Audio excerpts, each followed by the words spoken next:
Siapa dia ketua rombongan itu? Haji Hadi Awang. Saya tertonggok di situ. Pegawai dan pengarah tabung haji ada ditonggok di situ. Tuan-tuan dan calon Perdana Menteri dari PAS konon-kononnya hebat sangat mengatakan kerajaan Madani gagal. So, pada soalan kepada Kerajaan Madani ni, kalau yalah dia could be subjektif punya markah ataupun kalau objektif. Antara DAP dengan Najib, yang mana satu yang perlu kita ketepikan dan lawan. Sebab itu saya nak guna DAP. Dan saya sedar DAP juga nak guna. Masa 1994 kita mempunyai undang-undang pencegahan di mana kita tidak perlu pergi kepada sistem kehakiman. Yang ini tangkapan kita semua kita bawa dalam sistem perundangan. Antara DAP dengan Najib, yang mana satu yang perlu kita ketepikan dan lawan. Sebab itu saya nak guna DAP. Dan saya sedar DAP juga nak guna. Calon Perdana Menteri dari PAS konon-kononnya hebat sangat mengatakan kerajaan Madani gagal. So, pada soalan kepada Kerajaan Madani ni, kalau yalah dia could be subjektif punya markah ataupun kalau objektif. siapa dia ketua rombongan itu? Haji Hadi Awang. Saya tertonggok di situ. Pegawai dan pengarah tabung haji ada ditonggok di situ. Tuan-tuan dan Masa 1994 kita mempunyai undang-undang pencegahan di mana kita tidak perlu pergi kepada sistem kehakiman. Yang ini tangkapan kita semua kita bawa dalam sistem perundangan.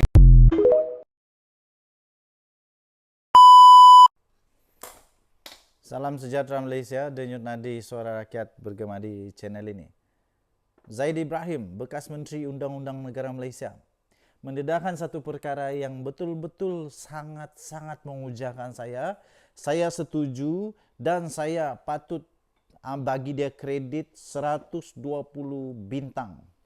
Zaid Ibrahim berkata, Sabah Sarawak ni memang sangat berharga sehingga dia kata apa? Yang saya fahamlah, saya buat tafsiran yang saya faham sendiri. Sehingga ramai yang cuba untuk berusaha melindungi Sabah Sarawak. Punya apa-apalah yang mau dilindungi lah. Saya pun tidak paham betul yang itu. Tapi yang benda yang saya betul-betul paham ialah dan setuju ialah Sabah Sarawak sangat berharga. MP Sabah Sarawak sangat berharga. Tapi saya nak cakap Sarawak lah. Sarawak memang sudah hebat. Memang padu web. Tapi untuk Sabah entah belum sedar-sedar agaknya. Tapi ini Zaid Ibrahim, bekas Menteri Undang-Undang Malaysia sudah pun menyatakan benda ni. Jadi satu perkara yang saya perlu katakan. Jika anda setuju, anda komen. Saya setuju. Jika anda setuju perkara ini, anda komen saya setuju.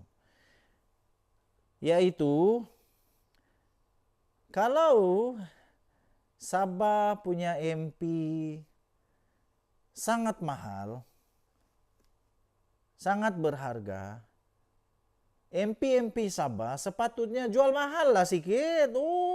Jual mahal lah sikit. Sepatutnya bila kamu sedar kamu ini mahal, jual mahal lah sikit. Janganlah suka-suka senang-senang kena goreng-goreng. Aduh. Jadi macam Sarawak. Apabila MP dia sudah sedar bahwa dia ini mahal, dia ini berharga, maka dia pun tidak takut juga sebut benda-benda yang perlu. Tapi berlandaskan kepada perlembagaan lah. Janganlah sembarang saja kan. Janganlah sembarang saja. Jadi bila sudah begitu, sepatutnya negeri Sabah nih punya MP mempunyai kelantangan suara yang lebih kuat, yang lebih berani, yang lebih padu.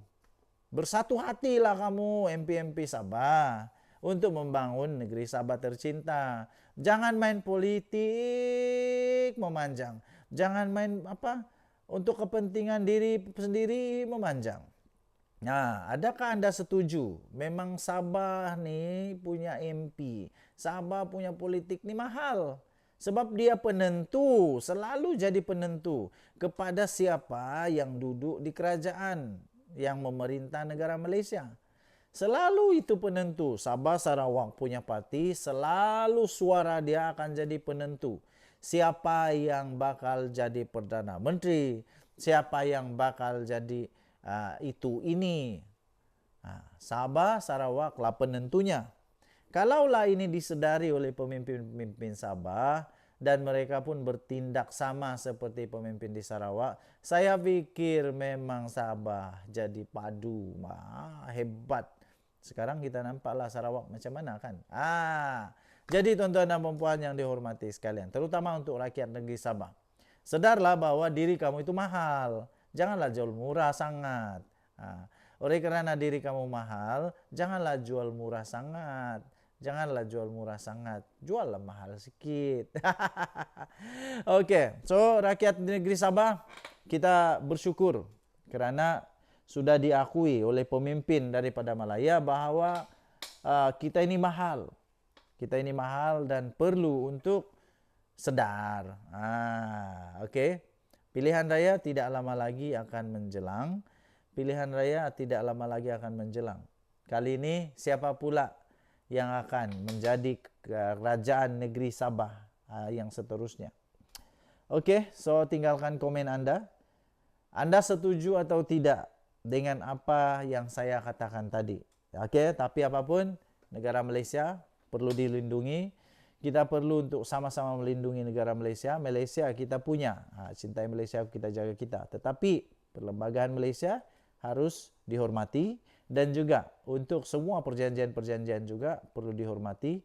Dan semua hak-hak istimewa, semua hak-hak yang telah pun dijanjikan itu pun perlu dihormati juga. Okey, tinggalkan komen. Denyut Nadi Suara Rakyat bergema di channel ini. Kita jumpa lagi. Bye-bye.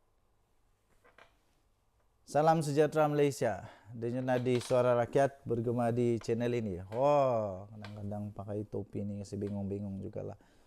Pusing. Begini pakai pun okey juga. Begini pakai pun okey juga. Rasa macam masih muda pula pakai topi ni. Yo, what's up yo? What's up yo? What's up yo? Okey, kita teruskan. Peter Anthony, Presiden KDM, Parti KDM. Akhirnya mendedahkan manifesto mereka. Yang manifesto ini saya pun cukup teruja dan saya harus bersikap jujur. Manifesto yang bagus, manifesto yang relevan, saya puji, saya terima dan saya sahkan bahawa manifesto itu bagus. Dan untuk manifesto daripada Presiden KDM ini, Datuk Peter Anthony ini, saya salut 2 juta peratus. Saya salut 2 juta peratus. Saya bukan cakap saya akan undi orang-orang Parti KDM. Tidak, bukan itu maksud saya. Tapi manifesto yang betul, manifesto yang sepatutnya berlaku di negeri Sabah, saya sokong. Okey, manifesto yang pertama.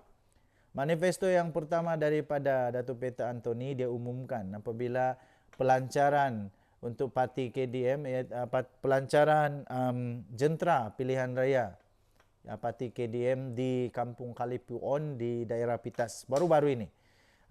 Dia menyebut perkara satu, iaitu tentang Bank Sabah. Saya sangat setuju dengan perkara ini. Iaitu untuk membuka satu bank yang dimiliki oleh negeri Sabah. Ini melihat kepada, menurut apa yang saya faham, kita boleh lihat dengan apa yang berlaku di Sarawak. Sangat bagus kalau ada negeri Sabah punya bank sendiri. Bayangkan duit di dalam bank Sabah itu Dia berputar-putar di negeri Sabah saja. Lepas tu dia boleh invest keluar juga. Tapi maksud saya ialah orang-orang Sabah dapat menikmati kelebihan bank sendiri. Malah bank sendiri pun dapat menikmati hasil usaha sama dengan orang negeri Sabah sendiri. Ini satu kelebihan yang cukup bagus. Satu kelebihan yang cukup bagus dan satu kelebihan yang patut untuk dilaksanakan. Pertama, bank Sabah. Saya sangat setuju. Dan benda ini tidak mustahil. Mudah difikir dan difahami. Tidak berbelit-belit, ya, tapi ini sangat bagus. Kedua, yang sangat bagus saya nampak manifesto daripada parti ini ialah cita-cita impian untuk membentuk satu syarikat penerbangan negeri Sabah punya. Milik negeri Sabah sendiri. Contohnya Sabah Airlines, contoh begitu. Sabah A ataupun Syarikat Tambang Murah Sabah. Contoh begitulah. Ini sangat bagus. Sangat-sangat bagus dan saya sokong 1,000,000%.